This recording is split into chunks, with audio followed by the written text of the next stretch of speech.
Hello, this is Cami Froglegs coming at you with another video. This video I want to talk about doing a triathlon. I had the great pleasure of doing a triathlon 2 months ago in August. It was a really fun event, and I'm really proud of myself for going out there and doing it. If you're interested in doing a triathlon, then this video is for you because I'll give you some really helpful tips on being successful while doing your triathlon. Practice. As soon as you know you're going to do a triathlon, go ahead and start getting ready, especially in your weakest sport. In my case, the biking is my weakest sport. I still, even though I've done, since the triathlon, I've also done a biking marathon, and I still suck at biking. I'm afraid I'm gonna fall off, so the more you're out there doing what you're not sure of doing, the better off you'll be. My triathlon was a 1/4 mile swim and an 8.2 mile bike ride and a 2 mile run. So I got out there at least on the first couple of bike rides. I did at least 8 miles, so that way I knew that I could do the 8 miles for sure, no problem. And the same thing with the 1/4 mile swim. I got out there to practice the swim. I did at least a 1/4 mile, at least once or twice, to make sure that I knew I could do the 1/4 mile with no problem.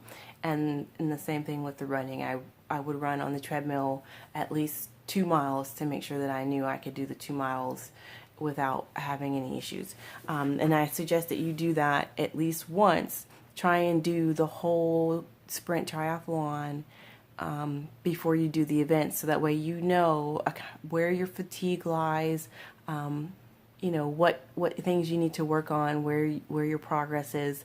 I didn't get a chance to do the whole course at one time, so I feel like that kind of hindered me a little bit, but I did get out there and I did run and I did bike and I did swim throughout my 30 days. So if you're training 60 days out or 90 days out or even a whole year away, then you'll be better off than I was.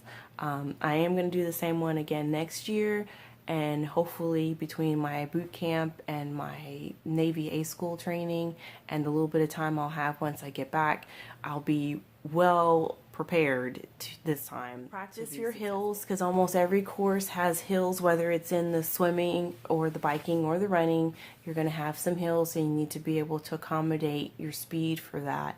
On the bike, I did, knowing what gear you need to be in is very helpful. You should know that you need to be in a lower gear, or if you have enough power in your legs, stay in the same flat road gear. And then on the run, you need to know how your body reacts with hills, because you're going to be really tired once you get to the run. You will be exhausted and just gross and disgusting, because I know I was feeling gross and disgusting after I got off that bike. I didn't want to run. I wanted to walk, but I knew I needed to hurry up and finish. So I pushed myself to at least do a light jog, if not full-on sprint, once I got closer to the finish line. Is to do a brick workout at least once during your training. And a brick workout is just doing 2 of the sports back to back. So you can go from swim to bike, or bike to run, and that way you can kind of see how your body reacts to the fatigue. You'll be able to push yourself through that fatigue, because it is exhausting. A 1/4 mile swim is no joke, and a 8.2 mile bike ride is absolutely no joke. But if you're used to biking, it may be easier for you. For me, it was pretty hard. And I was pretty exhausted. I did a lot of, especially uphill, I was,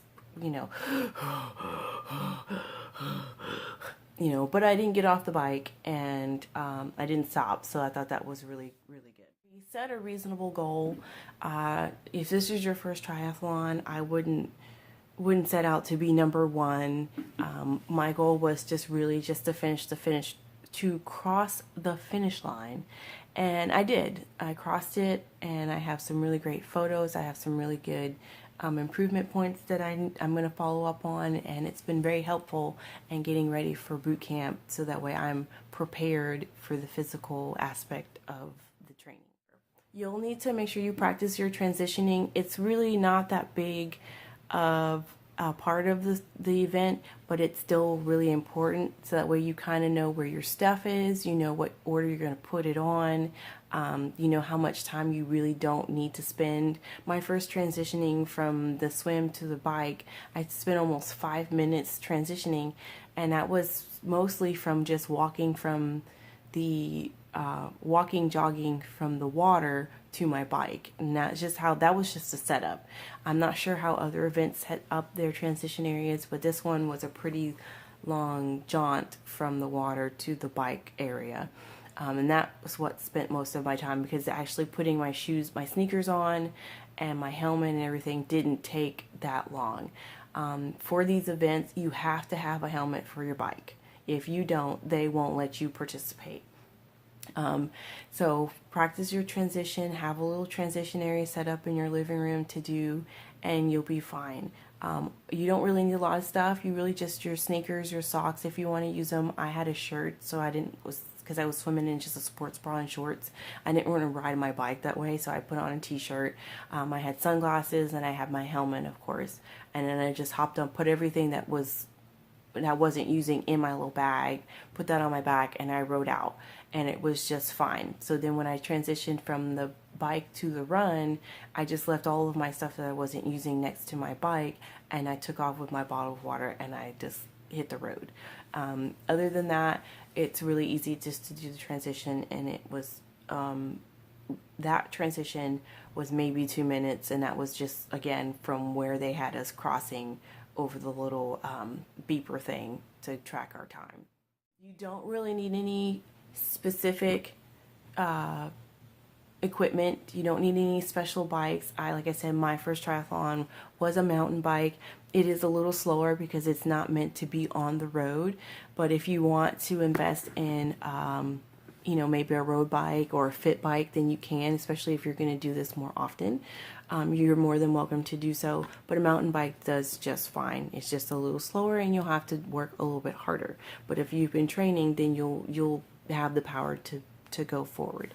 I didn't wear any special tri-suit or anything. Like I said, I had a sports bra on and some shorts, and I just had the maximum support sports bra from Victoria's Secret, and I'll link to that below. I'll put the specifics on that. It was very comfortable, it was very durable, it dried very, very well, it didn't get really gross or anything, and that was really nice. And then I just had some biking shorts to wear on top of, just as my bottoms. And then sneakers, I have to wear New Balance, so I had my New Balance workout shoes on, and I just threw some socks on, and I brought a towel just to dry my feet off. So I could put my socks on. Who wants wet socks? That's gross. Other than that, there was really nothing specific that I did for my first triathlon. So next year I'll probably have a different bike.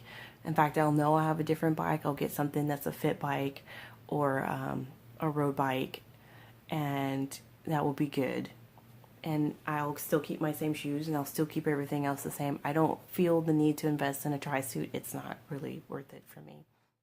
Make sure you have a really good support system. My boyfriend was very supportive. He made sure that I stretched, which you'll need to do a lot of. He made sure I had sunscreen on.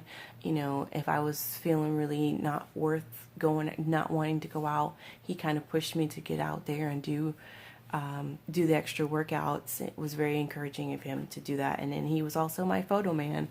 As soon as I came down that hill with that last stretch of bike ride, he was taking pictures. He got pictures of me running out towards the run. He got me pictures going in with my bike. He did miss me crossing the finish line, but that's okay. He did get a lot of post-race photos.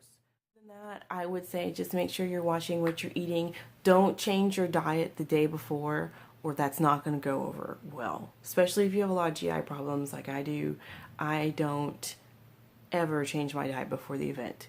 If you've been having milk and cereal for the last 2 months and that's been working for you, then you need to stick with milk and cereal the day of the race.